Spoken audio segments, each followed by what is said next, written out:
चलिए तो let's continue with the question number 87 and 87 question के साथ थोड़ा सा डिटेल में हम ये भी देखेंगे कि उस पर्टिकुलर रिएक्शन में या उसके अराउंड क्या क्या होता है और क्या क्या चीज़ें वहाँ पे हो रही हैं उस रिएक्शन में।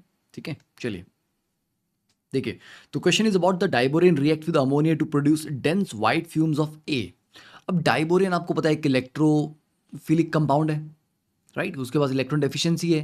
तो इलेक्ट्रॉन डेफिशिएंसी की वजह से जो बनाना बॉन्ड है that is easily attacked by nucleophiles. अब ये न्यूक्लियोफाइल्स छोटे भी हो सकते हैं और साइज में बड़े भी हो सकते हैं।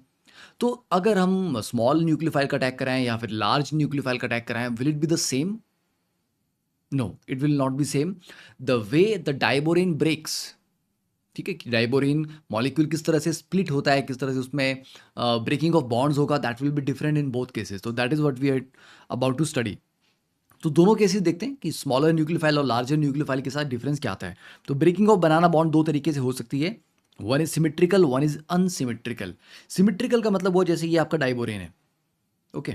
तो एग्जैक्टली आप ऐसे बीच में से कट करेंगे तो इस बोरॉन के पास भी 3 हाइड्रोजन बचेंगे और दूसरे के पास भी 3 हाइड्रोजन बचेंगे, तो दोनों को एक एक बॉन्ड का नुकसान होगा, right. Both will lose one bond because normally boron यहाँ पे 4 बॉन्ड बना रहा है, टूटने के बाद उसके बाद 3 ही बॉन्ड बचेंगे, ओके। तो इन दैट केस ये कब होता है? जब लार्ज अमीन्स या लार्जर न्यूक्लियोफाइल्स अटैक करते हैं, लाइक 3 डिग्री अमीन या फिर पिरिडीन का अटैक होता है। तो अगर हम 3 डिग्री अमीन का अटैक यहाँ पे करवाते हैं, ठीक है, 2 मॉलिक्यूल लेते हैं क्योंकि हमारे पास दोनों बोरॉन के ऊपर अटैक होगा, क्योंकि दोनों बोरॉन एक एक बॉन्ड अपना लूज करेंगी, तो उसको कंपनसेट करने के लिए क्या करना पड़ेगा, वो बॉन्ड आपको न्यूक्लियोफाइल के साथ बनाना पड़ेगा, ठीक है। तो बोरॉन के 3 बॉन्ड तो हाइड्रोजन के साथ इंटैक्ट हैं, जो 4th बॉन्ड टूटा है उसकी जगह पे ये न्यूक्लियोफाइल अटैच हो जाएगा। तो 2 प्रोडक्ट आपको मिलेंगे, दोनों एग्जैक्टली सेम होंगे। तो इसमें कोई ज़्यादा बड़ा इंटरेस्टिंग चीज़ नहीं थी। इंटरेस्टिंग कहाँ होता है क्वेश्चन ये, when we have smaller amines like 1 degree amine, 2 degree amine या फिर अमोनिया, इनका जब अटैक होता है तो ये अनसिमेट्रिकल ब्रेकिंग होती है लाइक दिस। तो अनसिमेट्रिकल ब्रेकिंग में एक बोरॉन के पास तो 4 बॉन्ड रहते हैं और दूसरे बोरॉन के पास, बेचारे के पास सिर्फ 2 ही बॉन्ड रह जाते हैं। तो जिसके पास 2 बॉन्ड्स रह गए उसका ऑक्टेट तो इनकम्प्लीट रहा, तो ऑब्वियसली उसको बाकी 2 जगह पे भी कंपनसेट करना पड़ेगा। तो वो बाकी 2 जगहों पे अब जो बॉन्ड बनेगा वो बनेगा न्यूक्लियोफाइल के साथ।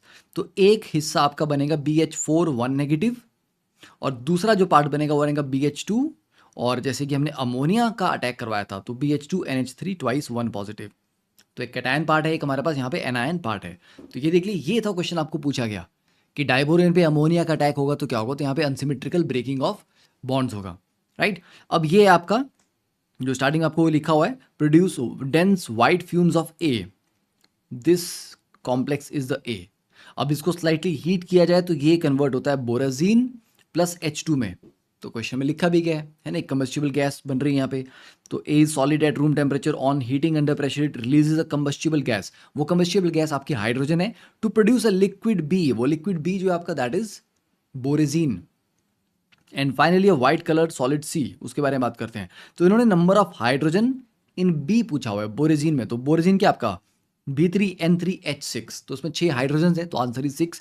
अब इसको भी बोरेजीन को अगर हम फर्दर हाइड्रोलाइज करते हैं तो ये H3BO3 boric acid plus ammonia में टूट जाता है, और बोरिक एसिड आपको पता है व्हाइट कलर का सॉलिड होता है, ठीक है। क्वेश्चन सिंपल था। अब बोरेजीन के बारे में थोड़ी सी और इन्फॉर्मेशन देख लीजिए। वैसे तो आपको पता है कि इसको इनऑर्गेनिक बेंजीन भी कहते हैं, वाई, बिकॉज बोरेजीन का स्ट्रक्चर बेंजीन से बिल्कुल मैच करता है, आइसो स्ट्रक्चरल है और इवन आइसो इलेक्ट्रॉनिक भी हैं। बट डिफरेंस ये है कि बेंजीन में कार्बन कार्बन बॉन्ड है तो कोई पोलैरिटी नहीं है, बट यहाँ पे बोरॉन और नाइट्रोजन के बीच में इलेक्ट्रोनेगेटिविटी का डिफरेंस है, तो that is there is a polarity, and polarity की वजह से इसकी रिएक्टिविटी कंपैरेटिवली थोड़ी ज़्यादा हो जाती है, इसकी रिएक्टिविटी बढ़ जाती है, ठीक है। तो ये क्लियर है। तो ये आइसो स्ट्रक्चरल और आइसो इलेक्ट्रॉनिक तो है बेंजीन के साथ, पर बेंजीन से काफ़ी ज़्यादा रिएक्टिव है, much more reactive than the benzene, and it easily undergoes addition reaction, whereas the benzene will not show addition reaction under normal circumstances, ठीक है। तो इतनी सी कहानी क्लियर होगी। चलिए